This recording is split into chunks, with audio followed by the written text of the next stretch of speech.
آن حسین بن علی بیدار ہو، آنے والے ہیں امام آخری بیدار ہو۔ اعوذ باللہ من الشیطان الرجیم، بسم اللہ الرحمن الرحیم، الحمد للہ رب العالمین، بارئ الخلائق اجمعین، الذی لم یلد ولم یولد ولم یکن له کفوا احد، الصلاة والسلام علی اشرف الانبیاء والمرسلین، حبیبنا وحبیب الہ العالمین، الذي سمي في السماء أحمد وفي الأرضين بأبي القاسم محمد، صل على محمد وآل محمد وعلى آله الطيبين الطاهرين المعصومين، ولعنة الدائم على أعدائهم أجمعين من يوم عداوتهم إلى قيام يوم الدين، السلام عليك يا أبا عبد الله وعلى الأرواح التي حلت بفنائك، عليكم مني جميعا سلام الله أبدا ما بقيت وبقي الليل والنهار، ولا جعله الله آخر العهد مني لزيارتكم، السلام على الحسين وعلى علي بن الحسين وعلى أولاد الحسين وعلى أصحاب الحسين الذين بذلوا مهجهم دون الحسين عليه السلام، صلوات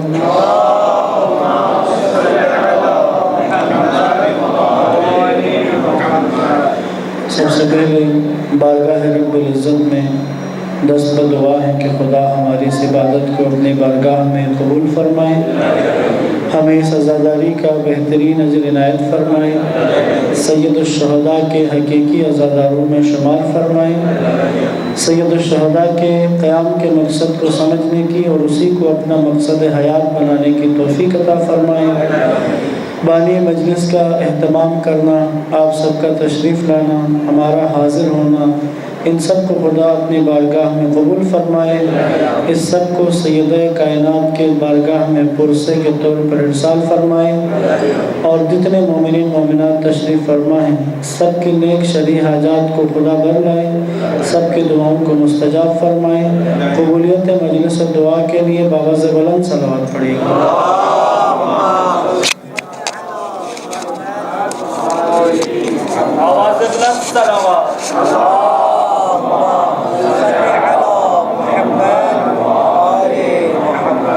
ایک اعلان میں پچھلے 2 دن سے مجھے یاد نہیں رہا، ہم نے ایک خواہش تھی کہ اس موضوع کو جو آپ کے سامنے بیان کیا جا رہا ہے صرف اس عشرے تک محدود نہ رہے، بلکہ اس کے بعد بھی اس موضوع سے آپ لوگ منسوب رہیں، اس موضوع سے منسلک رہیں۔ اس کا جو بہترین طریقہ ہے وہ اس موضوع پر مطالعہ کرنا ہے۔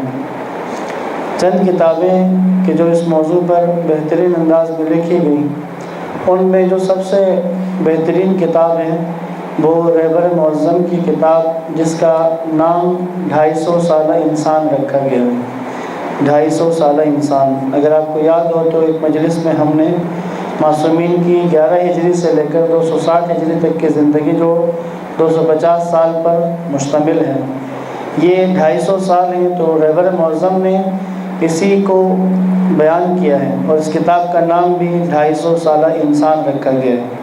بہت خوبصورت کتاب ہے، اور ہم چاہ رہے ہیں کہ اس کتاب کو مومنین کو بطور ہدیہ پیش کریں، تو لیکن چونکہ آپ ماشاءاللہ تعداد زیادہ ہے، تو ہم چاہ رہے ہیں کہ کل جو کہ 9ویں مجلس ہوگی، کل ہم ایک سوال نامہ جس میں 5 یا 12 سوال ہوں گے، سوال لکھے ہوں گے، جواب کی جگہ خالی ہوگی، تو بالخصوص آپ میں سے جو مسلسل پہلی مجلس سے آخر تک سنتے رہے ہیں ان کے لیے نسبتاً آسان ہوگا، کیونکہ وہ مجلس کے اندر سے ہی سوال ہیں۔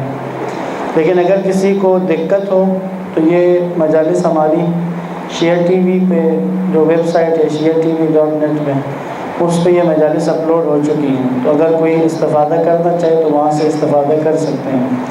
تو کل انشاءاللہ ہم وہ سوال نامہ یہاں پر جو آپ میں سے جو لینا چاہیں آپ سوال نامہ لے لیں گے۔ پرسوں 10ویں مجلس جو آخری مجلس ہے، اس میں اس کے جوابات لکھ کے آپ ہمیں آفس جمع کروائیں گے، تو جتنے مومنین سوال نامہ ہم سے لیں گے، تو جتنے آپ جمع کروا دیں گے، تو آپ کے اس سوال نامے کے لیے اس کے ہدیے کے طور پر ہم وہ کتاب جو 250 سالہ انسان کے نام سے ہے، وہ کتاب بطور ہدیہ آپ کو پیش کریں گے۔ اور انشاءاللہ اگر آپ مطالعہ کر پائیں تو یہ موضوع اس عشرے تک محدود نہیں رہے گا، بلکہ باقی دنوں میں بھی آپ کی زندگی میں بہت کارآمد مطالعہ بھی ہوگا، اور وہ چونکہ عملی تطبیق کے ساتھ رہبر معظم نے بات کی ہوئی ہے تو یہ بہت مفید رہے گا، اس لیے آپ ذہنی طور پر آمادہ رہیں گے۔ تو کل ہم وہ سوال نامہ آپ کو دیں گے، اور پرسوں جو ہے اس سوال نامے کے جوابات کے ساتھ آپ کو کتاب بطور ہدیہ دی جائے گی۔ کتابیں ہمارے پاس جتنی ہوں گی، اگر آپ کے جواب نامے زیادہ آ گئے تو پھر ہم جتنی کتابیں ہمارے پاس ہیں اتنے نام ہم نکال کے ان کو کتابیں دیں گے، اور باقی مومنین کو دعائیں دیں گے۔ درود پڑھیں محمد و آل محمد۔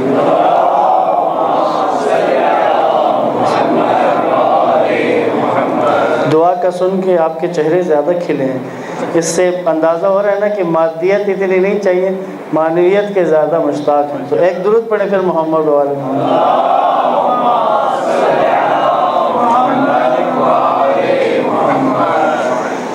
عزیزان محترم، آج ہمارے موضوع کے 2 انتہائی اہم مرحلے کہ جو ہم بیان کرنے کی کوشش کریں گے، ایک امام حسین علیہ السلام کا قیام ہے، اور دوسرا امام سجاد علیہ السلام کی زندگی ہے۔ یہ دونوں موضوعات الظاہر لگتا ہے بالکل اپوزٹ ہیں، ایک طرف بالکل گوشہ نشینی اور خاموشی نظر آتی ہیں، اور دوسرا جو ہے وہ میدان کارزار میں حاضر ہونا اور تلوار کو نیام سے باہر لانا اور قتال اور جہاد اپنی شہادت پیش کرنا، جبکہ دوسری طرف مدینے میں آنے کے بعد ایک بالکل لگتا ایسے کہ عملی سرگرمیوں سے کٹ کر ایک بالکل گوشہ نشینی اور دعا و مناجات کے اندر کی زندگی۔ تو یہ دونوں چیزیں انشاءاللہ ہم بیان کریں گے آج۔ اور عمران بھائی کہہ رہے تھے مجھے کہ آپ اپنا 1 گھنٹہ پورا لے لیں، تو انشاءاللہ ہم اس سے اوپر بھی لے لیں گے اگر مومنین کے قلوب ہمارے ساتھ رہے تو۔ پھر درود پڑھیں محمد و آل محمد۔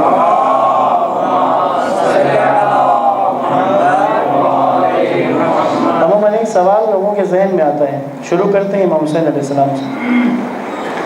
پہلا سوال یہ آتا ہے کہ امام حسین علیہ السلام کی شہادت کے بعد کے بھی 10 سے تقریباً 11 سال کم و بیش یہ دورانیہ معاویہ کی زندگی کا دورانیہ ہے۔ امام حسین علیہ السلام اس وقت موجود تھے لیکن آپ نے قیام نہیں کیا، جبکہ معاویہ کے بعد یزید نے جب اعلان اپنی بادشاہت کا خلافت کا اعلان کیا تو سید الشہداء نے قیام کیا۔ اس کی ایک ہی جملے میں جواب ہے، کیونکہ امام حسین علیہ السلام نے جو صلح کی شرائط میں امام نے جب صلح کر لی تھی تو اس میں یہ طے تھا کہ معاویہ کی زندگی میں ہم قیام نہیں کریں گے، تو امام حسین علیہ السلام اسی کے اوپر پابند تھے کہ جو امام حسن نے قول دیا ہوا تھا اسی پر پابند تھے، اسی لیے معاویہ کی زندگی میں قیام نہیں ہے لیکن تحریک جاری رہی ہے، مسلسل جاری رہی ہے۔ اگر میں ایک جملہ عرض کروں تو امام حسین علیہ السلام نے اس دورانیے میں کربلا کی ٹیم تیار کر لی تھی کہ جنہوں نے کربلا میں پہنچنا ہے۔ حتیٰ یہ کہا جاتا ہے، بزرگ علماء فرماتے ہیں کہ یہ جو کربلا میں خواتین اور بچے آئے ہیں یہ بھی بائی دا وے نہیں آئے ہیں، ان کی پہلے پوری تربیت کی ہے امام علیہ السلام نے۔ 1000 دن یا 1000 راتیں، 1000 راتوں پر مشتمل تربیت ہے بچوں کی اور خواتین کی، بڑوں کی تو ہے، جوانوں کے تو ہے، لیکن بچوں اور خواتین کی تربیت تھی۔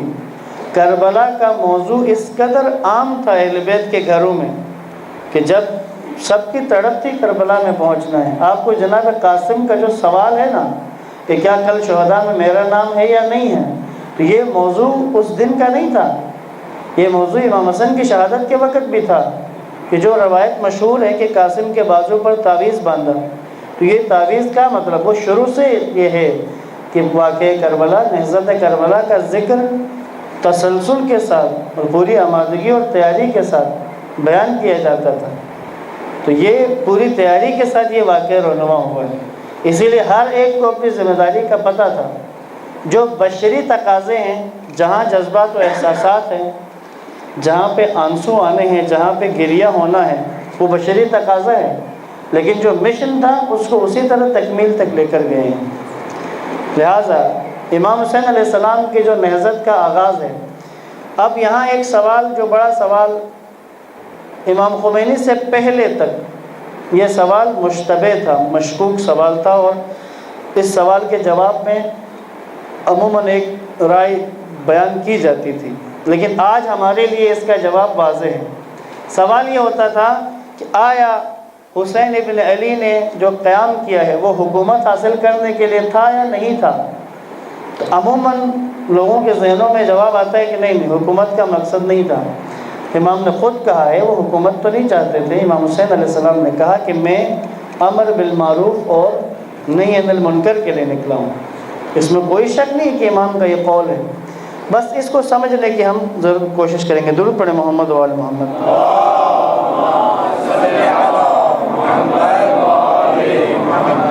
ایک ذرا بلند آواز میں درود پڑھیے گا۔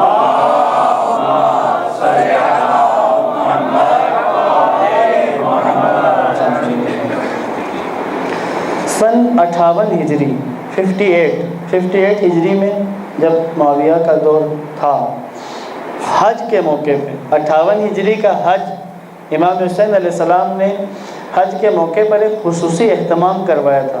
مینا میں جب حج کے اعمال سے فارغ ہو جاتے ہیں حجاج، تو مینا میں امام حسین علیہ السلام نے ایک بڑا خیمہ لگوایا، بڑا خیمہ، اور عالم اسلام کے علماء کو جو حج پر آئے ہوئے تھے اور قبائل کے سرداروں کو، یعنی خواص کو، معتبر افراد کو، جس میں مرد اور خواتین دونوں شامل تھے، سب کو دعوت دی۔ امام حسین علیہ السلام بات کرنا چاہ رہے ہیں، سب کو دعوت دی۔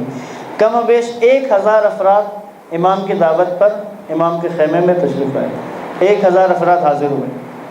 پھر ان کے سامنے امام نے ایک بڑا اپنا مشہور خطبہ، جس کو خطبہ منا کہا جاتا ہے، امام حسین علیہ السلام کا خطبہ منا، یہ خطبہ امام نے وہاں پر ارشاد فرمایا۔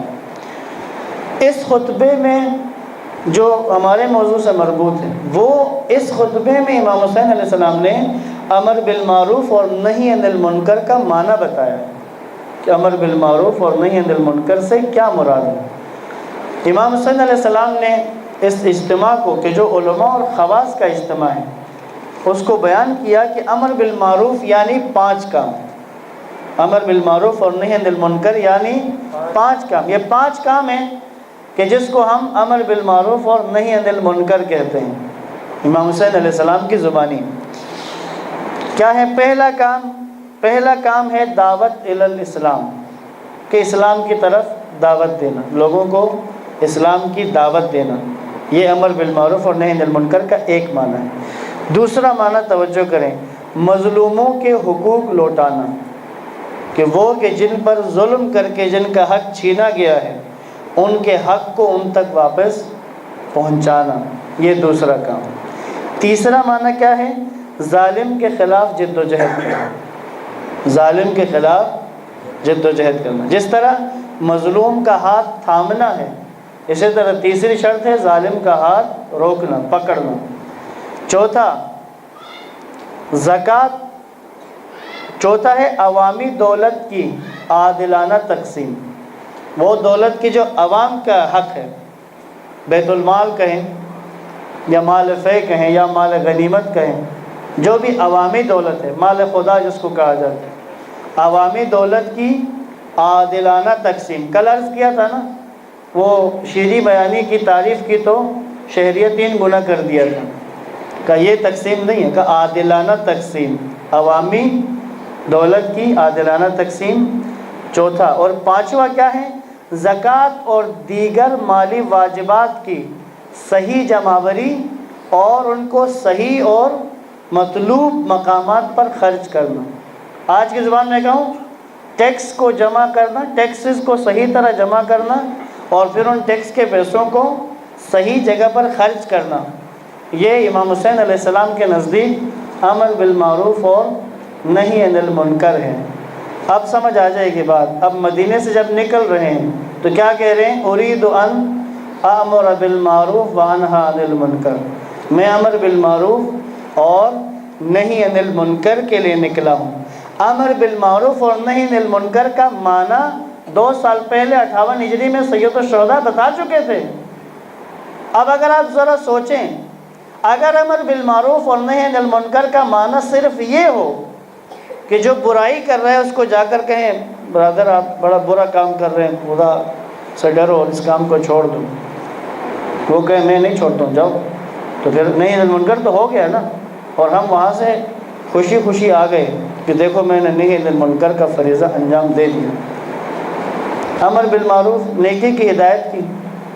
بے پردہ خواتین کو جا کر نصیحت کی کہ بھئی پردہ کیا کرو، خدا سے ڈرو، جہنم میں جاؤ گے، یا جو بھی اچھا خطاب کر کے آ گئے. ذمہ داری پوری ہوگی. انہوں نے کیا کوئی نہیں، انہوں نے کہا ٹھیک ہے جی آپ کی رائے ہے، آپ کی اپنی جگہ پر. ہم امر بالمعروف اور نہی عن المنکر کو بس یہیں تک سمجھتے ہیں، تبلیغ کرنا، جا کر بتانا اور بات ختم. لیکن امام حسین کے نزدیک یہ معنی نہیں تھا.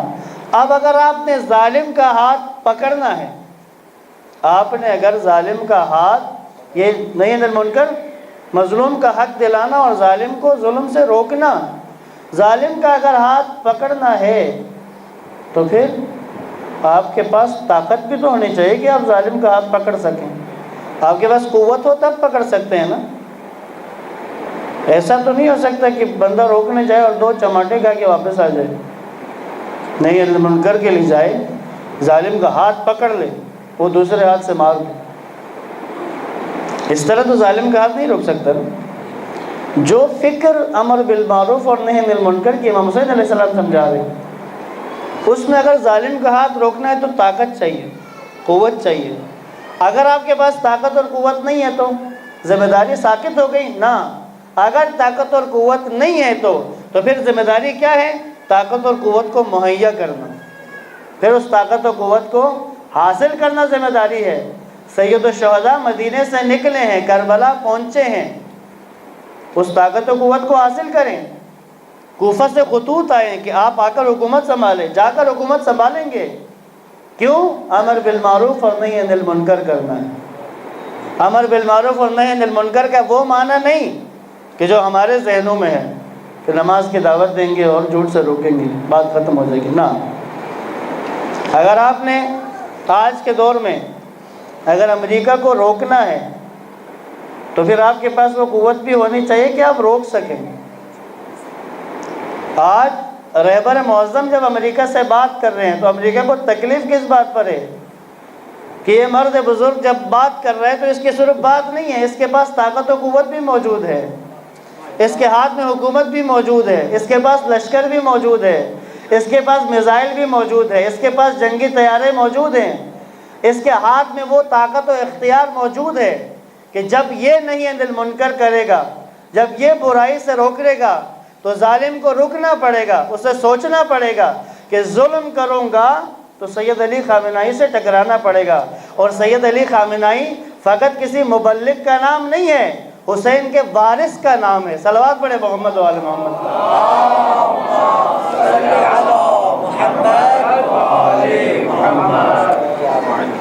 وہاں ٹرمپ کہہ رہا ہے آل سعود سے کہ تم 2 ہفتے ہمارے بغیر نہیں چل سکتے ہو. یہ بھی حاکم کہتے ہیں خود کو. اور یہاں علی کے بیٹے کی حکومت ہے جو ان کے منہ پہ تماچے مارتا ہے، جس کا ایک ایک جملہ ان کے منہ پہ تماچا بن کے لگتا ہے، جس کی ایک ایک بات، کیونکہ وہ صرف ایک بات نہیں ہے، وہ صرف ایک تبلیغی جملہ نہیں ہے، اس کے پیچھے وہ طاقت و اختیار موجود ہے جو سید الشہداء نے کہا ہے کہ ظالم کا ہاتھ روکنا ہے تو مطلوبہ طاقت ہونی چاہیے، ورنہ پھر کچھ خام خیالیاں ہی رہتی ہیں، بندہ اپنے تئیں سوچ رہا ہوتا ہے.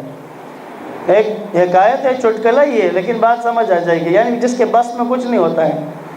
ایک بندے نے کہا کہ میرے گھر کے چھوٹے چھوٹے فیصلے میری بیوی کرتی ہے اور بڑے بڑے فیصلے میں کرتا ہوں.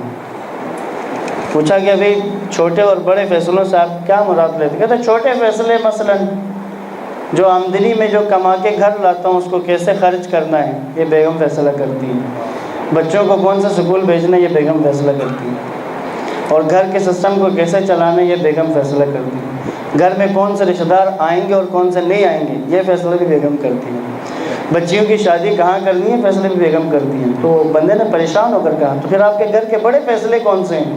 کہتے بڑے فیصلے یہ ہیں کہ اسرائیل کے ساتھ فلسطین کے معاملے کو کب حل کرنا ہے، کہتے کشمیر کو کب آزاد ہونا چاہیے، تیسری جنگ عظیم کب شروع ہونی چاہیے. اس کا مطلب یہ ہوا کہ صاحب کے اختیار میں کچھ بھی نہیں ہے، صاحب کے پاس طاقت و قوت نہیں ہے. صاحب ذرا اپنے آپ کو ذرا مطمئن کرنا چاہ رہے ہیں. ان کھلاڑیوں کی طرح 2 ٹیمیں گئیں کسی ملک کی، ایک ہاکی کی اور ایک فٹ بال کی، جا کے دونوں ہار کے آ گئے، ہاکی میں بھی ہار گئے فٹ بال میں بھی ہار گئے. آ کر جب پوچھا گیا تو بتانے کا انداز تھوڑا یوں رکھا، کہتے ہیں ہاکی میں وہ جیت گئے اور فٹ بال میں ہم ہار گئے. ہاکی میں وہ جیت گئے اور فٹ بال میں ہم ہار گئے. اصل میں دونوں میں ہارے ہیں کہ صرف بتانے کا انداز. تو اس آدمی کے بھی بتانے کا انداز اصل میں یہ کہنا چاہ رہا تھا کہ میرے پاس کوئی اختیار نہیں ہے، لیکن انداز ایسا اپنا رہا ہے کہ جیسے کوئی بڑا اختیار پاس ہے. اب مجھے بتائیں اس صاحب خانہ کے ہاتھ میں یہ اختیار ہے کہ یہ کشمیر کا مسئلہ حل کرے؟ اس کے پاس یہ اختیار ہے کہ اسرائیل کو جا کے 2 چماٹے رسید کر کے آ جائے؟ نہیں ہے. تو میں اور آپ جس امر بالمعروف اور نہی عن المنکر کا سوچ رہے ہیں وہ اسی طرح کا ہے. وَإِلَّا سید الشہداء نے جو امر بالمعروف اور نہی عن المنکر بتایا تھا اس میں تو ظالم کا ہاتھ پکڑنا ہے، ظالم کو روکنا ہے. امام خمینی نے پکڑا ہے ہاتھ صدام کا، امام خمینی نے پکڑ لیا تھا صدام کا ہاتھ، اور اب صدام چھوڑائے نہیں چھوڑ رہے تھے امام خمینی. یاد رکھیے گا ایران عراق کی جنگ امام خمینی بند کرنا نہیں چاہ رہے تھے کہ وہ عالم اسلام کے سارے صدور مل کر امام خمینی کے پاس گئے تھے ہاتھ جوڑنے کے لیے کہ بھئی آپ صدام کو چھوڑ دیں.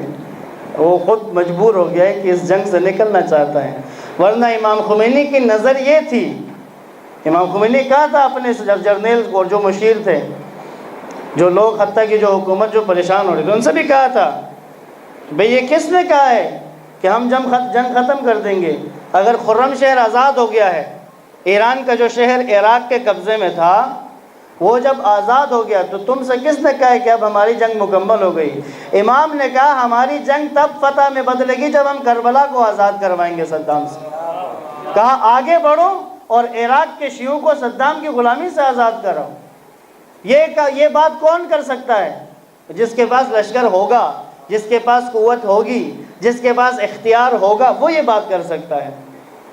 لہذا امر بالمعروف اور نہی عن المنکر امام حسین کے مطابق فقط نیکی کی ہدایت کرنا اور برائی سے روکنا. میں یہ گزارش کروں گا یہ 5 نکات ہماری ان دینیات میں شامل ہونا چاہیے جس میں فروع دین کے آگے امر بالمعروف اور نہی عن المنکر لکھا جاتا ہے تو آگے بریکٹ کے اندر امام حسین کی یہ شرح بیان ہونی چاہیے. امر بالمعروف یعنی دعوت الی الاسلام، مظلوم کا حق لوٹانا، ظالم کے ہاتھ کو روکنا، عوامی دولت کی منصفانہ تقسیم اور مالی واجبات اور زکوٰۃ کی صحیح جمعآوری اور صحیح مقامات پر ان کا خرچ ہونا. اگر امر بالمعروف اور نہی عن المنکر کا مطلب یہ 5 کام ہیں تو مجھے بتائیں بغیر حکومت حاصل کیے کیا یہ 5 کام ہو سکتے ہیں؟ نہیں ہو سکتے. تو پھر کیسے کہہ سکتے ہیں کہ کربلا کی یہ تحریک حکومت حاصل کرنے کے لیے نہیں تھی؟ صلوات پڑھے محمد و آل محمد۔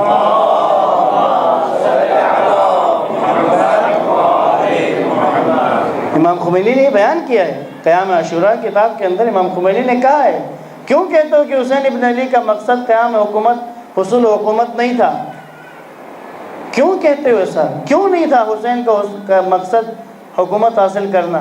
کیا جس دور میں یزید اور حسین دونوں ایک جگہ ایک دور میں زندہ ہوں، کیا وہاں پر حکومت کرنے کا حق یزید کو حاصل ہے؟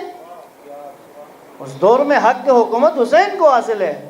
بالکل اسی طرح کہ جس طرح اوائل اسلام میں حکومت کا حق ابو جہل کو نہیں رسول خدا کو حاصل تھا، اسی طرح رسول اللہ کے بعد جس طرح حق حکومت علی کا حق تھا، 61 ہجری میں حسین ابن علی کا حق ہے حکومت حاصل کرنا۔ بس امر بالمعروف اور نہی عن المنکر، کربلا امر بالمعروف اور نہی عن المنکر کے لیے برپا ہوئی ہے، لیکن یہ امر بالمعروف اور نہی عن المنکر وہ نہیں ہے جو آپ سمجھ رہے ہیں، وہ نہیں ہے جو معاشرہ سمجھ کر بیٹھا ہے کہ آپ سامان اٹھا کے جائیں اور لوگوں میں گھر گھر تبلیغ کر کے آ جائیں تو آپ کا کام ختم ہو گیا۔ آج مختلف گروہ آپ دیکھ رہے ہیں جو امر بالمعروف اور نہی عن المنکر انجام دے رہے ہیں۔ امر بالمعروف اور نہی عن المنکر یہ ہے جو سید الشہداء فرما رہے ہیں۔ اس امر بالمعروف کے بارے میں مولا متقیان نے کہا ہے کہ اگر امر بالمعروف اور نہی عن المنکر نہیں کرو گے تو پھر ظالم تم پر مسلط ہو جائیں گے۔ آپ لوگوں کو نیکی کی ہدایت اور برائی سے نہ روکے تو ظالم آپ پر مسلط ہو جائیں گے۔ یہ جوڑ کہاں سے بنتے ہیں بھائی؟ یہ جوڑ، اس حدیث کے ساتھ جوڑ امام حسین کی تعریف بنتی ہے۔ اگر امر بالمعروف اور نہی عن المنکر کی تعریف یہ لے کے آئیں تب بات جڑ جاتی ہے۔ واقعی ایسا ہے، امر بالمعروف اور نہی عن المنکر نہیں کریں گے، ظالم کا ہاتھ نہیں روکیں گے تو پھر ظالم تو مسلط ہوگا، پھر ظالم کے ہاتھ میں حکومت چلی جائے گی۔ پھر مولا فرماتے ہیں اگر امر بالمعروف اور نہی عن المنکر نہیں کرو گے تو ظالم تم پر مسلط ہو جائے گا، پھر دعائیں کرو گے تمہاری دعائیں قبول نہیں ہوں گی، پھر دعائیں کرو گے دعائیں بیٹھ کے اگر تسبیح پھیرتے رہیں کہ خدا امریکہ کو تباہ کر دے، تسبیح پھیرنے سے امریکہ نہیں تباہ ہوتا۔ امریکہ کو تباہ کرنا ہے تو پھر خمینی جیسے اقدامات کرنے پڑیں۔ امریکہ کو تباہ کرنا ہے تو پھر سید علی خامنہئی کے پرچم تلے جمع ہونا ہوگا۔ پاکستان میں اگر امریکی مفادات کو شکست دینا ہے تو ایھا المؤمنین اور ایھا المسلمین، آپس میں ایک دوسرے کے پیچھے لگنے سے امریکہ کا کچھ بھی نہیں بگاڑ سکتے ہم۔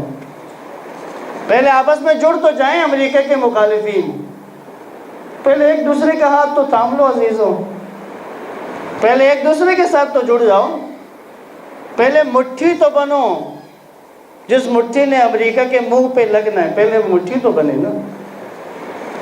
اب کوئی مشرق کی طرف منہ کر کے بیٹھا ہے، کوئی مغرب کی طرف منہ کر کے بیٹھا ہے، اور مقصد کیا ہے؟ ہم امریکہ کو نہیں چھوڑیں گے۔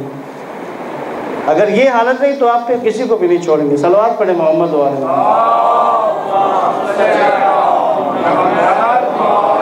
محمد۔ ضمن عرض کر دوں، اپنا نظریاتی اختلاف رکھیں، رائے کا اختلاف ضرور رکھیں، لیکن جڑے رہیں، آپس میں جڑے رہیں۔ ایسے اقدامات کریں کہ جڑے رہیں مومنین آپس میں، ایسے اقدامات کریں کہ سید علی خامنہئی کا نام لینے والے آپس میں جڑے رہیں، مٹھی بنیں، پھر امریکی مفادات کو نقصان دے سکتے ہیں۔ وَإِلَّا اگر یہی روش رکھیں گے تو پھر امریکہ کا تو کچھ نہیں بگاڑ سکیں گے، اپنا ہی نقصان مزید کرتے رہیں گے۔ صلوات پڑھیں محمد و آل محمد۔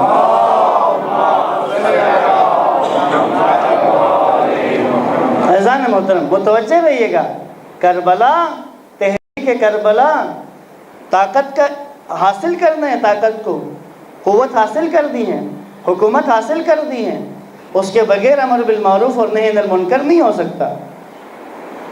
لہٰذا تحریک کربلا کے اس پہلو کی طرف متوجہ رہیں۔ درود پڑھیں محمد و آل محمد۔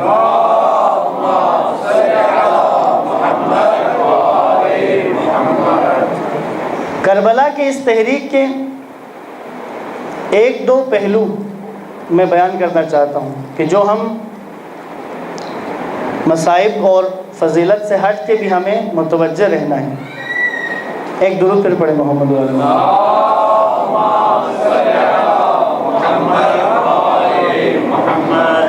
کبھی آپ نے کربلا کے دفاعی پہلو پہ غور کیا ہے؟ امام حسین کی جنگی حکمت عملی پہ ذرا تصور کریں، جنگی حکمت عملی کس قدر مضبوط تھی امام حسین کی۔ کربلا کے شہداء کی تعداد کتنی ہے مشہور؟ بولیے گا ذرا زور سے۔ 72 ہے۔ اور یزید کے لشکر کی جو کم سے کم تعداد ہے وہ کتنی بیان ہوئی ہے؟ 8000۔ سب سے کم جو روایات ہیں وہ 8000 ہیں، اور جو بتاتے ہیں اور اکثر بیان کیا جاتا ہے وہ 30,000 ہے، کہ 30,000 کا لشکر آیا ہے۔ 30,000 کے لشکر نے مقابلہ کرنا ہے 72 افراد کے ساتھ۔ صبح اگر 8 بجے جنگ شروع ہو جائے، 8 بجے 30,000 بمقابلہ 72، 8 بجے جنگ شروع ہو تو عقل کے مطابق کتنے بجے ختم ہونی چاہیے؟ اگر تو دیکھیں تقابل دیکھیں تو میرے خیال میں تو آدھے گھنٹے میں بعد ختم ہونی چاہیے۔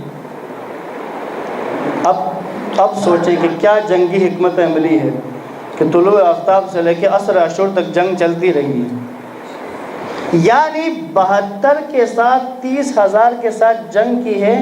ٹیکنیک اور جنگی حکمت عملی ایسی رکھی ہے کہ جنگ کو طول دے دیا، عصر تک پہنچ گئی جنگ۔ اور آخر میں اب اگر فرض کریں اس زمانے میں یہ دستور تھا، جنگی دستور تھا، عرب کا جنگی اصول ہے کہ اگر کوئی آپ کے ساتھ تلوار سے لڑ رہا ہے، اگر کوئی آپ کے اوپر تلوار سے حملہ کر رہا ہے تو تیر نہیں مارتے اس کو، کیونکہ یہ جنگی حکمت عملی کے خلاف ہے، کیونکہ وہ تو آپ کے ساتھ تلوار سے لڑ رہا ہے۔ آپ تیر ماریں گے تو اس کا مطلب یہ ہوا کہ آپ کمزور پڑ چکے ہیں۔ توجہ ہے؟ اس بات کو توجہ ذہن میں رکھ کے پھر حسین کی جنگ سمجھ میں آتی ہے۔ اگر کوئی آپ کے ساتھ تلوار سے جنگ کر رہا ہے تو اس کی تلوار کی جنگ پہ اگر وہ آپ پر غالب آنے لگے اور آپ شکست کھانے لگے، اس وقت تیر مارتے ہیں۔ یہ تھا عرب کا قانون جنگ کا۔ اب سمجھ آ رہی ہے؟ سب شہید ہو چکے ہیں، خود زخموں سے چور ہے حسین بن علی۔ زینب ام کلثوم سے ودا ہو کر اب آخری دفعہ جب میدان میں آئے ہیں، اصغر بھی شہید ہو چکے ہیں، آخری دفعہ جب میدان میں آئے ہیں خود زخموں سے چور ہیں، اب جنگ شروع کی ہے۔ کس طرح کی؟ وہ ہزاروں میں ہیں ابھی بھی۔ 3 حصے ہوتے تھے لشکر کے، میمنہ، میسرہ اور قلب، اور یہ منظم ہوتے تھے، ترتیب سے بیٹھتے تھے، کوئی ایک دوسرے سے مکس نہیں ہوتے تھے، کیونکہ مکس ہو جائیں تو پھر جنگ کا نقشہ خراب ہو جاتا ہے۔ اور ادھر سے اکیلا زہرا کا لال حملہ کرنے والا ہے تلوار سے، وہ حملے کیے ہیں، کہتے ہیں کہ میمنہ میسرہ میں مل گیا تھا آ کر، اور اس طرح کی حالت ہو گئی تھی کہ یزیدی ایک دوسرے کو خود ہی مارنے لگے تھے، سمجھ نہیں آ رہی تھی۔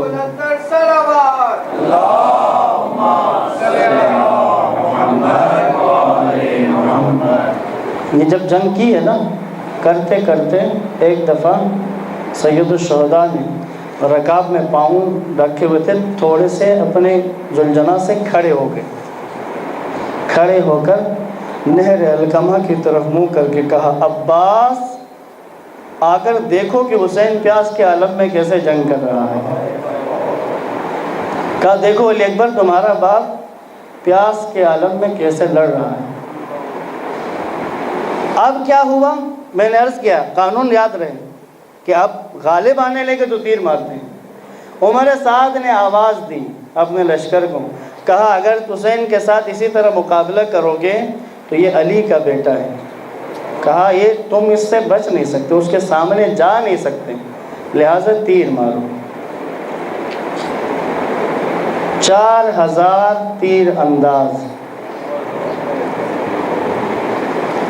کیونکہ تو جتنی طاقت وہ محسوس کر رہے تھے نا، جس طاقت سے حسین لڑ رہے تھے، 4000 تیر اندازوں نے ایک ساتھ تیر جوڑ کے چھوڑے، بارش سی ہو گئی تھی تیروں کی۔ پھر وہ مرحلہ تھا کہ جہاں سید الشہداء زلزلہ کے زین پر ٹھہر نہ سکے۔ یہ جنگی اس پہلو کی طرف کبھی توجہ کریں، جنہوں نے اس پہلو کی طرف توجہ کی، حزب اللہ جب اس پہلو کی طرف توجہ کی، یہاں سے جب حاصل کیا تو وہ چند ہو کر دنیا کی چوتھی بڑی طاقت کو شکست دے دی۔ اسرائیل کو ناکو چنے چبوا دیے، پوچھا نا جنگ حکمت عملی کہاں سے لی؟ کہا حسین ابن علی سے لی۔ جنگ کرنا کہاں سے سیکھا ہے؟ حسین ابن علی سے سیکھا۔ یہ ایک پہلو ہے کربلا کا، متوجہ رہنا ہے اس کی طرف۔ ایک اور پہلو، معنوی پہلو، کربلا میں معنویت بلند ترین درجات پر تھی۔ زہیر ابن قین امام حسین کا سامنا نہیں کرنا چاہتے تھے کہ امام حسین دعوت دیں گے تو پھر مشکل میں آ جاؤں گا۔ اس کی بیوی نے زبردستی بھیجا تھا، مل کے تو آؤ حسین سے، اور جب مل کے واپس آیا تو اپنی بیوی سے کہتا تمہیں طلاق دے دی، تم کوفہ جاؤ، میں حسین کے پاس جا رہا ہوں۔ وجہ، حسین نے زہیر ابن قین کو عالم ملکوت کا مقام دکھایا ہے۔ تو عالم ملکوت پر کس کا ایمان ہوتا ہے؟ جس کے پاس معنویت ہوتی ہے۔ معنویت نہیں ہو تو عالم ملکوت ادھار کا سودا لگتا ہے عمر سعد کی طرح۔ اور ملکوت کو کیسے دیکھتے تھے حسین کے جانثار؟ جیسے ایک دوسرے کو دیکھ رہے ہوتے ہیں، جیسے ایک دوسرے کو دیکھتے ہیں نا، اسی طرح ملکوت کو دیکھ رہے تھے۔ جناب علی اکبر نے کیا کہا تھا آخر وقت میں؟ یا ابتا علیک منی سلام ھذا جدی رسول اللہ۔ ابھی زندہ ہیں حضرت اکبر، ایسا نہیں کہ روح پرواز کر گئی ہے، زندہ ہیں ابھی، اسی عالم ماتم میں ہیں، لیکن امام حسین علیہ السلام سے کہہ رہے ہیں بابا یہ میرے نانا رسول خدا آئے ہوئے ہیں، یہ میرے سرانے کھڑے ہیں۔ یہ عالم معنی سے اتنا گہرا تعلق سامنے دیکھ رہے ہیں۔ امام حسین آئے سرے حضرت اکبر کو کے پاس، اپنی گود میں اکبر کا سر رکھا۔ اکبر کہہ رہے ہیں بابا سامنے رسول اللہ کھڑے ہیں، ہاتھ میں 2 جہم لیے ہوئے ہیں، ایک میرے لیے ہیں اور ایک کہہ رہے ہیں کہ حسین کے لیے میں نے رکھا ہوا۔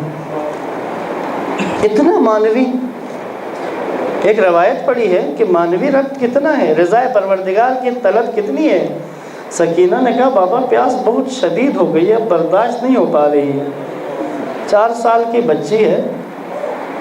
سید الشہداء نے ہاتھ پکڑا اور خیمے کے پیچھے لے آئے، آ کر کربلا کی وہ مٹی ہٹائی تو نیچے سے پانی نکلا، ٹھنڈا پانی۔ کہا سکینہ یہ پانی پی لو اور پیاس بجھاؤ، یا رضا پروردگار کے لیے پیاس برداشت کرو۔ کہا بابا پانی چھپا دیں، اللہ کی رضا چاہیے، پانی نہیں چاہیے۔ یہ اگر اندر معنویت کا کوئی مقام نہ ہو تو کہاں ہوتا ہے پیاس کی شدت میں پانی چھوڑ کر اللہ کی رضا کو طلب کرنا۔ اس طرح بھی متوجہ رہنا ہے کہ معنوی پہلو کربلا کا۔ ایک اور پہلو کربلا کا تربیتی پہلو، تربیتی پہلو کہ بچوں کی تربیت کیسے کی ہے۔ یزیدی سپاہیوں نے بس ایک جملہ عرض کر رہا ہوں، گنجائش نہیں ہے مزید۔ یزیدی سپاہیوں نے کہا کہ جو اس قافلے کے ساتھ کربلا سے کوفہ اور کوفہ سے شام تک گئے ہیں، وہ کہتے ہیں ہم نے ایسے بچے نہیں دیکھے تھے اپنی زندگی میں۔ کہا ہم نے ان بچوں کو تازیانے بھی مارے، ہم نے ان کو تماچے بھی مارے، ہم ان پر ظلم بھی کرتے تھے، یہ پیاسے ہوتے تھے، ہم ان کے سامنے پانی پیتے تھے اور بچا ہوا پانی ان کی آنکھوں کے سامنے ریت پر گرا دیتے تھے۔ کہا لیکن اس پورے سفر میں ان بچوں میں سے کسی نے ہمیں گالی نہیں دی، ان بچوں میں سے کسی کی زبان سے ہم نے خدا کو شکایت کرتے ہوئے نہیں سنا، خدا کا گلہ کرتے ہوئے نہیں سنا کہ خدا تو نے ہمارے ساتھ کیا کیا۔ تربیتی پہلو کی طرف بھی متوجہ رہنے کی ضرورت ہے۔ صلوات پڑھے محمد و آل محمد۔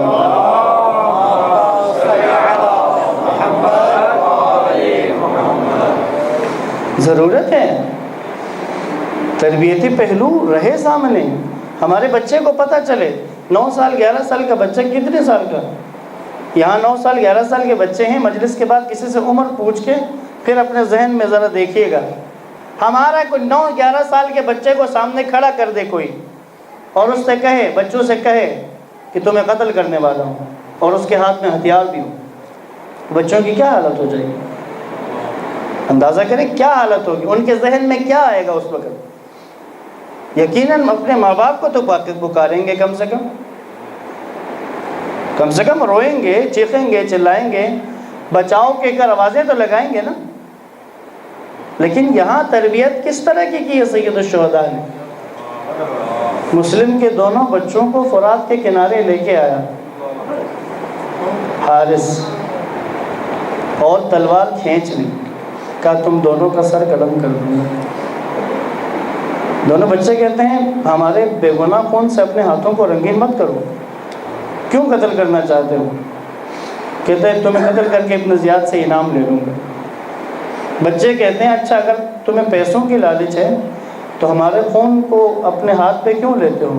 ہم دونوں کو کسی بازار میں لے جا کر بیچ دو، تمہیں پیسے مل جائیں گے لیکن ہمارا خون تو نہیں آئے گا تمہارے سر پہ۔ اس نے کہا نہیں، مجھے ابن زیاد کی خوشنودی بھی چاہیے تو میں قتل کروں گا۔ اب جب بچوں کو یقین ہو گیا نا کہ اس نے قتل کرنا ہی ہے، کیا کہتے ہیں اچھا اگر قتل کرنا ہی ہے تو ہمیں 2 رکعت نماز پڑھنے دو۔ اندازہ کریں 2 رکعت نماز، یقین ہو گیا کہ قتل کرے گا۔ چلانا بچاؤ، کوئی مدد کے لیے پکارے، امی ابو کو پکارے نہ، کہتا ہے میں 2 رکعت نماز پڑھنے دو۔ میں کبھی کبھی سوچتا ہوں ان دونوں بچوں کو امام حسین علیہ السلام نے کیسا خدا دکھایا تھا، کیسی توحید سکھائی تھی کہ 9 اور 11 سال کی عمر میں جب موت سامنے نظر آتی ہے کہتے ہیں ہمیں 2 رکعت نماز پڑھنے دو۔ نماز پڑھی، اس کے بعد ہاتھ اٹھا کے کہتے ہیں خدایا ہم صرف تیرے سامنے التجا کرتے ہیں اور تو دیکھ رہا ہے اس لیے ہم صبر کریں گے، تو ہی اس کے اور ہمارے درمیان میں فیصلہ کرنا۔ تو وہ کہتا ہے ملعون، کہتا ہے تم بنی ہاشم تکبر کرتے ہو اس لیے تم میرے سامنے التجا نہیں کر رہے ہو۔ دونوں بچے کہتے ہیں کہ ایسا نہیں ہے، ہم نے اپنے چچا حسین ابن علی سے سنا ہے کہ سوائے خدا کے اور کسی کے سامنے التجا مت کیا کرو۔ حسینیت زندہ آباد، حسینیت زندہ آباد، یزیدیت مردہ آباد، یزیدیت مردہ آباد۔ آوازیں بلند کر صلوات۔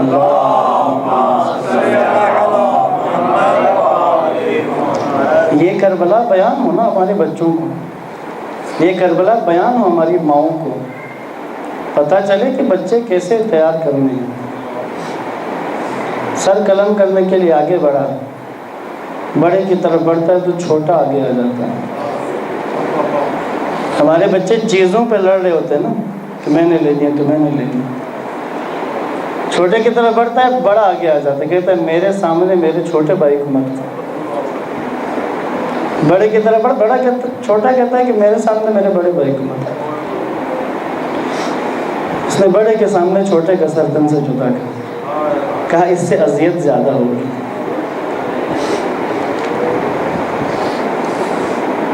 دونوں کو قتل کر دیا، سر تو لے لیے کیونکہ اس کو سروں کی ضرورت تھی، لیکن دونوں کے بدن فرات میں ڈال دی۔ مسیب کے پاس جہاں ان کا روزہ ہے، کہتا ہے ایک کسان تھا جو اپنے زمین پہ کام کر رہا تھا، اس نے دیکھا کہ فرات کے کنارے ایک خاتون ہے جس کا ایک ہاتھ پہلو پر ہے اور وہ دریا کی طرف بے چین ہو کے دیکھ رہی ہے۔ یہ دوڑ کے گیا، شاید کچھ گر گیا ہو دریا میں۔ پوچھا بی بی کیا ہوا؟ کہا یہاں 2 جنازے ہیں میرے نواسوں کے، اگر انہیں نکال کر دفن کرو گے تو میرے بابا تمہاری شفاعت کریں گے۔ اجرکم اللہ۔ یہ تربیتی پہلو ہے کربلا کا۔ 4 سال کی بچی، 4 سال کی بچی، حمید بن مسلم کہتا ہے کہ جب حسین کے خیموں کو آگ لگا دی گئی تو میں نے دیکھا کہ ایک بچے کے دامن کو آگ لگ گئی ہے۔ اب ہم اس کو مصائب میں سنتے ہیں، میں گزارش کرتا ہوں ذرا توجہ کریں، 4 سال کی بچی ہے۔ حمید بن مسلم کہتا ہے کہ میں نے دیکھا دامن کو آگ لگا ہے، کہتا میں آگے بڑھا کہ آگ بجھاؤں، کہتی ہے بچی نے چلا کر کہا بندے خدا میرے قریب مت آؤ، تم نامحرم ہو۔ 4 سال کی عمر میں محرم نامحرم کا تصور، یہ جملہ کہا جاتا ہے۔ کہتا ہے بی بی میں آگ بجھانا چاہتا ہوں، کہتی نہ چھوڑو، مجھے نجف کا رستہ بتا دو، تمہاری مہربانی ہوگی۔ کہتے نجف کیوں؟ کہا میرے دادا وہاں پر ہیں۔ 4 سال کی عمر میں محرم نامحرم سمجھ آ رہا ہے بچی کو۔ بھئی دامن پہ آگ لگی ہے، پھر بھی محرم نامحرم کا تصور ذہن میں باقی ہے۔ اے عزادارو، کربلا کے یہ پہلو کیوں نہیں لیتے ہو؟ کیوں 12-13 سال کی ہماری بچی کو محرم نامحرم کا پتہ نہیں ہے؟ اگر کربلا درسگاہ ہے تو کربلا کی درسگاہ میں تو 4 سال کے بچے کو بھی محرم نامحرم کا پتہ ہے۔ لہٰذا مصیبت اور فضیلت کے پہلو سے نکلو اے علی کے ماننے والوں، اس کے ساتھ ساتھ آگے بڑھو، مصیبت اور فضیلت کے پہلو کے ساتھ اس کی تربیت کے پہلو کو بھی لے لو۔ اگر نعرہ ہم لگاتے ہیں کہ ہے ہماری درسگاہ کربلا کربلا، تو پھر بنائیں درسگاہ کربلا کو، سیکھیں وہاں سے، دیکھیں کہ کیسی تربیت کی ہے کربلا میں آنے والے بچوں کی، کس طرح سے ان بچوں کو سکھایا گیا ہے۔ بس یہ چند پہلو ہیں، اس کے علاوہ اور بھی بہت سے پہلو ہیں کربلا کے کہ جن کی طرف متوجہ رہنا ہے۔ یہ امام حسین علیہ السلام کا دور ہے، اور کربلا کی تحریک حکومت حاصل کرنے کی تحریک نہیں ہے، ایسا کہنا درست نہیں ہے۔ امر بالمعروف اور نہی عن المنکر کا جو معنی امام حسین علیہ السلام نے مینا میں بیان کیا ہے، اس معنی کو حاصل کرنے کے لیے طاقت و اختیار ضروری ہے۔ اگر طاقت و اختیار نہیں ہوگا تو پھر امر بالمعروف کا یہ معنی انجام نہیں دیا جا سکتا۔ ایک درود پڑھے محمد و آل محمد۔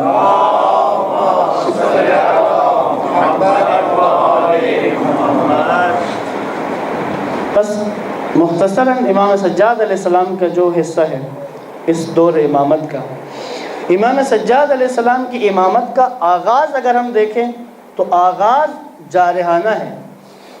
آغاز میں امام سجاد علیہ السلام کی روش کیا تھی؟ امام حسین علیہ السلام کی شہادت کے بعد دربار ابن زیاد میں امام نے شجاعانہ انداز رکھا ہے، جارحانہ رکھا ہے۔ اس نے کہا نا میں قتل کر دوں گا تمہیں، کہا تم موت سے ڈراتے ہو ہمیں، کہا قتل ہونا شیوا ہے ہمارا، کہا شہادت ہمارے لیے فخر ہے۔ دربار یزید کس قدر جرأت کے ساتھ، کس قدر ہمت و طاقت کے ساتھ، ایک جملہ عرض کروں گا، طالب علمانہ جملہ ہے، متوجہ رہیں۔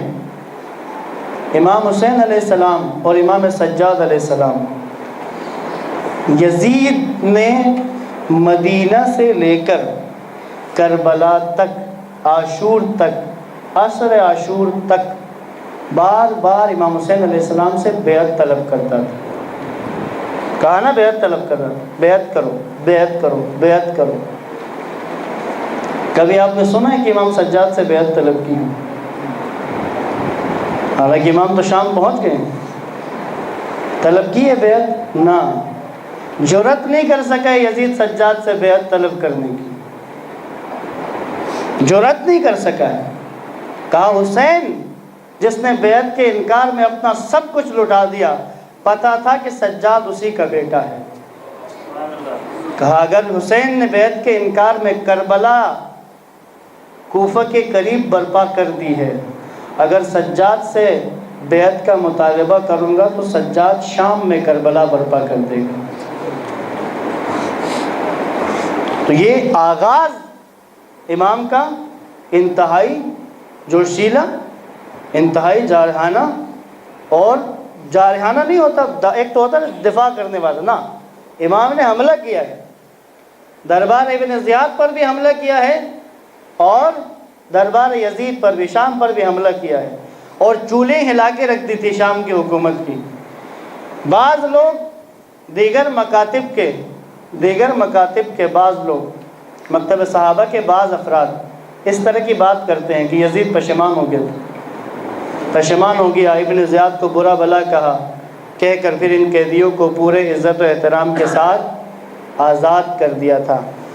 تو ہم یہ بیان کرنا چاہتے ہیں، پیغام پہنچانا چاہتے ہیں، ایسا بالکل نہیں ہے کہ کوئی یزید کے دل میں کوئی رحم آ گیا تھا۔ بات یہ ہوئی تھی کہ جتنا عرصہ شام میں قید رکھا ہے تو شام کی حالت بدل کے رکھ دی تھی ان قیدیوں نے، شام کی حالت بدل کے رکھ دی تھی۔ شام کی عورتیں آپس میں تبصرہ کرتی تھی، تمہیں پتہ ہے کہ جو زندان میں قید ہیں ان کو قرآن کی تفسیر آتی ہے، تمہیں پتہ ہے کہ ان کے پاس کوئی بھی شریعت کا سوال لے کر جاؤ ان کو جواب آتا ہے، کہا ان کی خواتین اتنا دین جانتی ہیں جتنا ہمارے شام کے علماء نہیں جانتے ہیں۔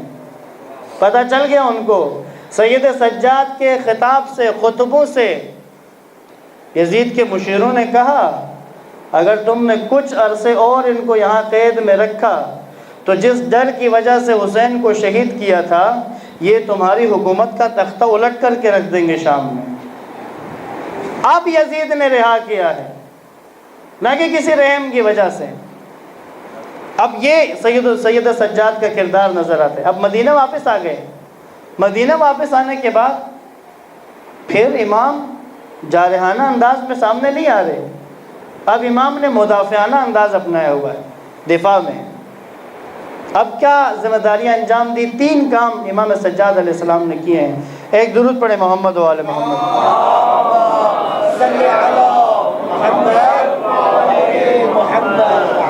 پہلا موضوع تو یہ ہوا کہ مولا علی علیہ السلام کے بعد جو 20 سال کا دور تھا امیر شام کا، اس 20 سال کا دور، اس کے بعد ملعون یزید کا جو دور تھا، اس دور میں مسلمان معاشرے کو اس قدر پست کر دیا تھا کہ معنویات کو بھول چکے تھے، معنوی حوالے سے پستی میں جا چکے تھے۔ کہاں کہ دعا و مناجات ان کے پاس رہ چکی ہوتی، باقی رہ چکی ہوتی، نیچے جا چکے تھے۔ امام سجاد علیہ السلام نے پھر دعا و مناجات کا سلسلہ شروع کیا، اور امام کی دعاؤں کو باقی ائمہ نے باضابطہ کام کیا، اس پر ایک ایک جملے کی حفاظت کی۔ صحیفہ کاملہ جو میرے اور آپ کے ہاتھ میں ہے، اس کی ایک ایک دعا مستند ہے، 54 دعائیں ہیں، ساری کی ساری مستند ہیں، اور اس کے الفاظ بھی مستند ہیں۔ یہ چوتھے امام کے اپنے الفاظ ہیں، کیونکہ چھٹے امام نے، 5ویں امام نے اس کے الفاظ کی بھی تصحیح کی تھی، بعض اصحاب کے پاس جب تھے۔ تو امام نے دعا کا لب و لہجہ اپنایا، اور اس دعا کے لب و لہجے کے اندر امام نے اہل بیت کا تعارف کروایا ہے معاشرے کو۔ آپ اگر صحیفہ کاملہ پڑھیں تو آپ کو ہر دعا کے اندر تھوڑے سے وقفے پر صلوات نظر آتی ہیں، تھوڑے سے وقفے پر درود نظر آتا ہے، کچھ ہی دیر 2-3 جملوں کے بعد خدا تو اپنی رحمتیں نازل فرما محمد اور ان کی آل پر۔ اس زمانے میں یہ دعائیں، تو یہ دعائیں امام کی صرف دعائیں نہیں تھیں، یہ اس معاشرے کو کہ جو ذبح حالی کا شکار ہو چکا ہے، روحانیت کے حوالے سے، معنویت کے حوالے سے پستی کا شکار ہو چکا ہے، اس کے اندر دوبارہ روح بھر دی امام نے اپنی دعاؤں کے ذریعے سے، دوبارہ زندہ کیا اس معاشرے کو۔ 5ویں اور چھٹے امام کو جو موقع ملا ہے نا کہ انہوں نے بڑی سطح پہ کام کیا ہے، اس موقع کی بنیادیں امام سجاد علیہ السلام نے رکھی ہیں۔ امام سجاد علیہ السلام نے، اندازہ کریں، امام حسین علیہ السلام کی شہادت اس وقت کے اس عالم اسلام کے لیے بہت بڑا سانحہ تھا۔ لوگ گھبرا گئے تھے کہ بھئی یزید کی حکومت اس قدر طاقت کے نشے میں اندھی ہو چکی ہے کہ اگر وہ حسین کو قتل کر سکتے ہیں تو پھر کس کو چھوڑیں گے وہ؟ ڈر اور خوف کی فضا پیدا ہو گئی ہے۔ اس ڈر اور خوف کی فضا کو ختم سید سجاد نے کیا ہے، ختم کر دیا اس خوف کی فضا کو۔ متوجہ رہیں، کہا جو یزید نواسہ رسول کو قتل کر سکتا ہے اس سے کچھ بعید نہیں ہے۔ بڑے بڑے شجاع اور بڑے بڑے مرد ڈر جاتے ہیں، لیکن علی کی بیٹی کے خطبوں نے بتایا ہے کہ یزید کی کوئی حیثیت نہیں ہے ان کے سامنے، کیونکہ علی کی بیٹی نے شجاعت اپنے باپ سے لی ہے پھر سے۔ دوسرا کام امام سجاد علیہ السلام نے، افراد سازی، یہ کام امام سجاد علیہ السلام نے بھی کیا ہے، افراد سازی کا کام بھی جاری رہا ہے۔ اور اسی طرح ایک کام کہ یہ جو تحریک تھی تشیع کی، جو امام حسین کی شہادت کی وجہ سے مزمحل ہو گئی تھی، تتر بتر ہو گئے تھے سب لوگ، بہت مشکل میں آ گئے تھے سب لوگ، لیکن امام سجاد علیہ السلام نے دوبارہ اس کو اٹھان دی ہے۔ 3 بڑے واقعات ہوئے ہیں، بس اس کو بیان کر کے بات تمام کروں۔ 3 بڑے واقعات ہوئے ہیں امام حسین علیہ السلام کی شہادت کے بعد۔ ایک واقعہ حرہ کہلاتا ہے، دوسرا توابین کا، اور تیسرا مختار کا۔ واقعہ حرہ ان دونوں میں اہم ہے، ان تینوں میں سب سے اہم واقعہ حرہ کا ہے۔ آپ اگر کبھی مدینے جائیں، مدینے اگر آپ جائیں، وہاں پر یہ شرطے کھڑے ہوتے ہیں، وہ لال رومال والے، یہ جنت البقیع میں مختلف جگہوں پر کھڑے ہیں۔ وہ مختلف جگہ عام نہیں ہیں۔ ایک جگہ کھڑا ہے اور وہاں پر اگر آپ جا کر پوچھیں یہ کون سی قبر ہے تو وہ کہتا ہے یہ دائی حلیمہ کی قبر ہے۔ کس کی قبر ہے؟ دائی حلیمہ کی۔ تو وہ بکواس ہے اس کی، میں نے خود جا کے دیکھا ہے یہ۔ جس قبر کو وہ دائی حلیمہ کا کہہ رہا ہے نا، وہ واقع حرہ میں جو شہید ہوئے تھے اصحاب پیغمبر، ان کی قبر ہے۔ نہیں بتاتے، اگر بتائیں گے کہ اصحاب پیغمبر کی قبر ہے، کب شہید ہوئے ہیں؟ حرہ میں شہید ہوئے ہیں۔ حرہ میں ان کو کس نے شہید کیا ہے؟ یزید کے لشکر نے شہید کیا ہے۔ اب اگر یہ بتا دیں کہ یزید کے لشکر کے شہید شدہ اصحاب پیغمبر کی یہ قبر ہے، تو وہ جو باہر اپنی قبر پہ جنہوں نے جو بورڈ لگایا ہوا ہے یزید کی فضیلتیں لکھتے ہوئے، اس کو کہاں لے جائیں گے؟ باہر بورڈ لگا ہوا ہے جس میں یزید کے نا فضائل لکھے ہوئے کہ وہ فاتح قسطنطنیہ ہے، تو اللہ کے نبی کی دعا تھی، تو اس کو برا بھلا نہیں کہنا چاہیے۔ اس لیے اندر شرطہ کھڑا کیا ہوا ہے کہ جو بتاتا ہے مختلف زبانوں میں، اردو میں بھی بتاتا ہے کہ یہ دائی حلیمہ کی قبر ہے۔ دائی حلیمہ کو لے کے آیا ہے مدینے اور لا کر جنت البقیع میں دفن کیا ہے۔ اب دائی حلیمہ اپنے علاقے میں فوت ہو چکا۔ کیا تھا واقع حرہ؟ مدینے میں جو نیا گورنر بھیجا یزید نے، اس نے کہا کہ بھئی مدینے کے اندر بے چینی زیادہ ہے امام حسین کی شہادت کی وجہ سے۔ اس نے کیا کیا؟ مدینے کے کچھ سرکردہ صحابہ کرام کو شام بھیجا تاکہ جا کر یزید کے ساتھ کچھ دیر بیٹھیں، وہاں سے کچھ انعام و اکرام لیں گے تو واپس آ کر یزید کی تعریفیں کریں گے۔ یہ لوگ گئے شام سے جو واپس پلٹ کے آئے، انہوں نے کوہرام برپا کر دیا مدینے میں۔ انہوں نے آ کر کہا کہ بھئی جب تک ہم شام میں رہے ہمیں یہ ڈر لگا ہوا تھا کہ پتہ نہیں عذاب الہی کب ہم پر نازل ہو جائے گا۔ کہا یزید شراب پیتا ہے علانیہ، کہا وہ محرم کا خیال نہیں رکھتا ہے۔ اس کے بعد مدینہ میں ایک تحریک اٹھی جس کی قیادت کی ہے عبداللہ ابن حنظلہ نے، جو صحابی پیغمبر ہیں، عبداللہ ابن حنظلہ۔ حنظلہ اگر آپ کو یاد ہو، حنظلہ غسیل الملائکہ کہا جاتا ہے، اور یہ جنگ احد کے شہید ہیں۔ شادی کی ان کی پہلی رات تھی، شادی ہو چکی ہے، پہلی رات ہے۔ اگلے دن صبح لشکر اسلام احد کے لیے جا رہا ہے۔ یہ جوان جس کی شادی ابھی ہوئی ہے، رات صبح ہونے سے پہلے آ کے لشکر اسلام میں شامل ہوا ہے اور جنگ کر کے احد میں شہید ہو گیا۔ اب شہداء کو غسل نہیں دیا جاتا، دفن کرتے تھے، تو حنظلہ کے ساتھیوں نے اللہ کے نبی سے کہا یا رسول اللہ یہ شادی کی پہلی رات گزار کے آئے تھے، غسل نہیں کیا تھا ابھی، تو آپ نے کہا اس کو ملائکہ نے غسل دے دیا ہے، اسی لیے غسیل الملائکہ کہا جاتا تھا کہ ان کو ملائکہ نے غسل دیا ہے۔ اس کا بیٹا تھا عبداللہ ابن حنظلہ۔ اس نے لیڈنگ کی اور 700 اصحاب رسول جنگ ہوئی۔ مصرف ابن عقبہ، ویسے اس کا نام مسلم ابن عقبہ ہے لیکن اس کے کرتوتوں کی وجہ سے مصرف ابن عقبہ کہا جاتا ہے۔ اس نے حملہ کیا مدینے پہ یزید کے دور میں اور ان اصحاب رسول کو، قاریان قرآن کو شہید کیا، اور مدینہ پر حملہ کر کے 3 دن تک مدینۃ النبی کو یزید کے لشکر کے لیے حلال کر دیا تھا۔ عصمت دری کی گئی صحابیات کی، اور یہ بدبخت جو یزید کا دفاع کرنے والے چند ملعون نظر آتے ہیں میڈیا کے اوپر، سوشل میڈیا پر جن کی ویڈیوز بھی نظر آتی ہیں، تم بدبختوں کو اگر حسین ابن علی سے عناد ہے تو تم پھر کیوں صحابہ سے محبت کا دعویٰ کرتے ہو؟ اگر تمہیں اس واقعہ حرہ کا پتہ ہے کہ یزید نے کیا کیا ہے۔ یہ بغض حسین ابن علی میں، یہ بغض علی میں بولنے والے لوگ ہیں۔ یہ واقعہ حرہ ہے۔ دوسرا واقعہ توابین کا ہے، یعنی یہ بتانا چاہ رہا ہوں کہ امام سجاد علیہ السلام نے ایسی فضا ہموار کر دی تھی کہ لوگوں کے اندر وہ جوش و ولولہ آ گیا تھا کہ اٹھ کھڑے ہوئے تھے۔ کوفہ میں توابین کے نام سے 5000 کی تعداد نکلی ہے جنہوں نے اپنا سر منڈوا دیا تھا اور کفن پہن کر جنگ کے لیے آ گئے تھے۔ کیا کہہ رہے تھے کہ ہم شرمندہ ہیں کہ حسین کا ساتھ نہیں دیا ہے، اب ہم مرنا چاہتے ہیں۔ اب جو کوئی مرنے کے لیے باہر آئے گا نا جنگ کرنے کے لیے، وہ پھر جنگ کس انداز میں کرے گا۔ بہت بے جگری سے لڑے یہ لوگ، اور ان میں سے بہت بڑی تعداد شہید ہوئی، اور جو باقی بچ گئے پھر وہ مختار کے ساتھ شامل ہو گئے۔ تیسرا قیام مختار کا تھا۔ مختار نے قیام کیا اور اس کی ٹیکنیک تھی، اس نے ذرا حکمت عملی سے کام لیا۔ توابین حکومت حاصل کرنا نہیں چاہ رہے تھے، توابین کہہ رہے تھے کہ ہم نے لڑنا ہے، ہاں اگر اس جنگ کے نتیجے میں حکومت ملی تو حکومت کو بھی دیکھا جائے گا، لیکن اصالتاً جنگ کرنا چاہتے تھے۔ مختار کا نظریہ کیا تھا کہ پہلے حکومت حاصل کروں گا، طاقت میں آ جاؤں گا، اس کے بعد پھر قاتلان حسین سے بدلہ لوں گا۔ اس نے اس روش پر عمل کیا، حکومت میں آ گیا، اس کے بعد اس نے ایک ایک کر کے قاتلان امام حسین علیہ السلام سے بدلہ لیا۔ بس امام سجاد علیہ السلام نے اپنے دور امامت کے اندر اس طرح سے اس تحریک کو آگے بڑھایا کہ پانچویں اور چھٹے امام کو کھل کر کام کرنے کا موقع ملا ہے۔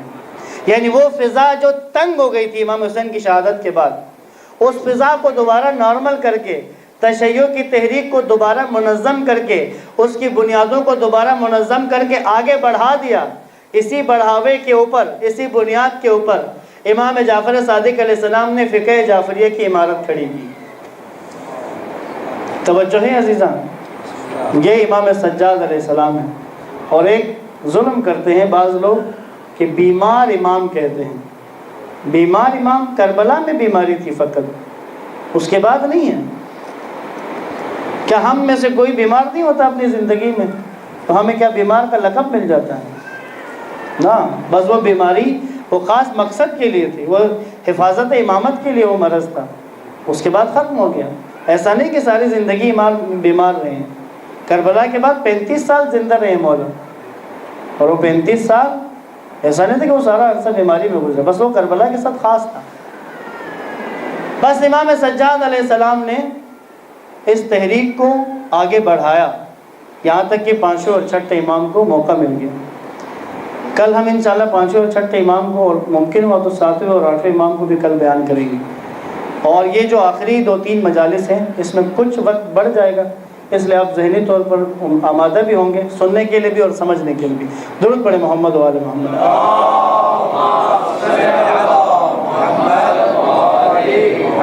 آپ کی صلوات کی آواز نے آمادگی ظاہر نہیں کی، ذرا بلند بولیں۔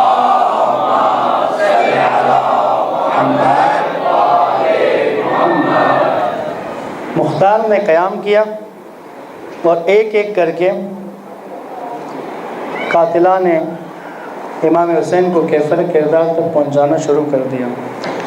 کوفہ کا باشندہ ہے منہال بن عمرو، مدینے آیا ہوا تھا، امام سجاد علیہ السلام سے ملاقات کی اور امام کو بتایا کہ مولا مختار نے قیام کیا ہے اور ایک ایک کر کے آپ کے بابا کے قاتلوں کو واصل جہنم کر رہا ہے۔ 5 سال گزر گئے کربلا کو،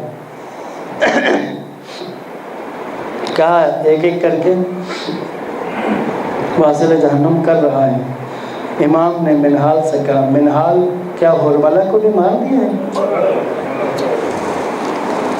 کیا ہرملہ بھی مارا گیا؟ ایسا کیا کیا تھا ہرملہ نے جو سجاد نہیں بلا پائے؟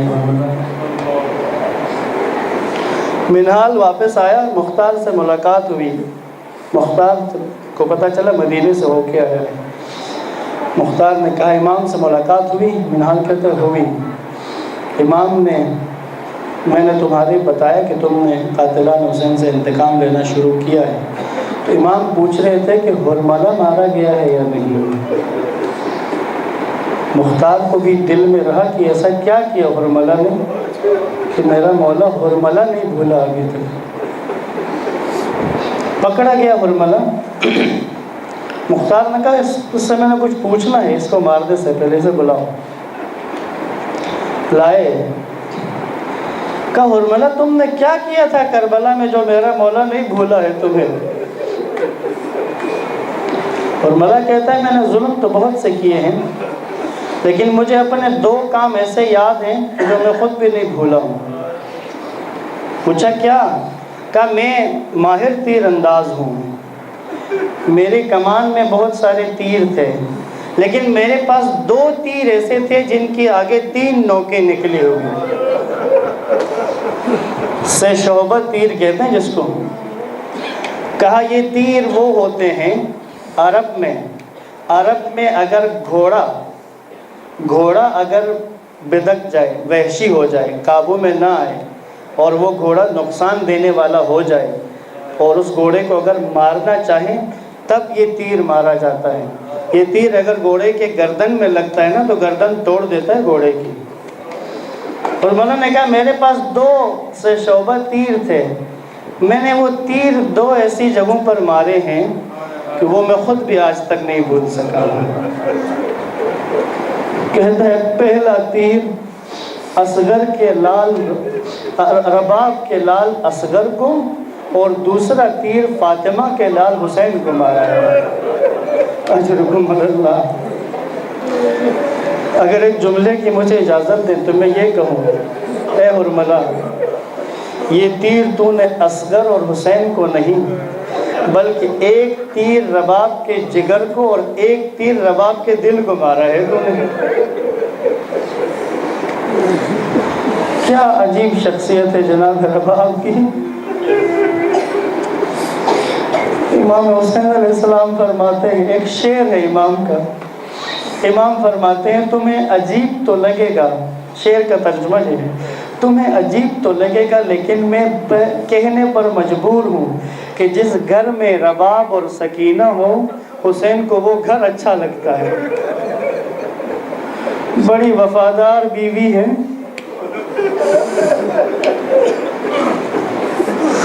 زندان شام میں جناب زینب سلام اللہ علیہا راتوں کو دیکھتی ہے کہ نیند کی حالت میں جناب رباب پہلو میں ہاتھ پھیرا کرتی ہے۔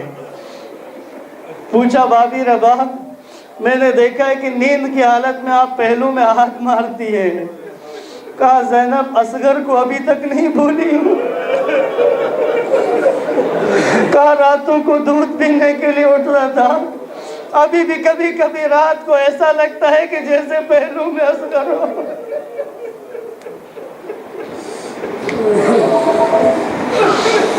آئی مدینہ میں، دھوپ میں بیٹھتی ہے، سائے میں نہیں آتی، ٹھنڈا پانی نہیں پیتی۔ سجاد نے کہا اماں اگر ایک گزارش کروں تو مان لیں گی؟